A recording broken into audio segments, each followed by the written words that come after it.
ఆహా ఏమి రుచి వేడి వేడి మిర్చి బజ్జీ.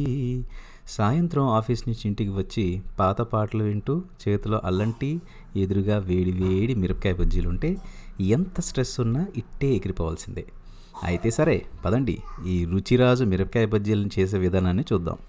ముందుగా బజ్జీ మిరపకాయల్ని నిలువుగా కట్ చేసుకుని విత్తనాల్ని తీసేసేయండి. తర్వాత ఒక గిన్నెలో శనగపిండి 2 స్పూన్లు, వాము 1 స్పూను, సాల్ట్ సరిపడా తీసుకొని బాగా మిక్స్ చేసుకొని కట్ చేసి ఉంచుకున్న మిరపకాయల మధ్యలో ఇదిగో చూపించిన విధంగా నింపాలి.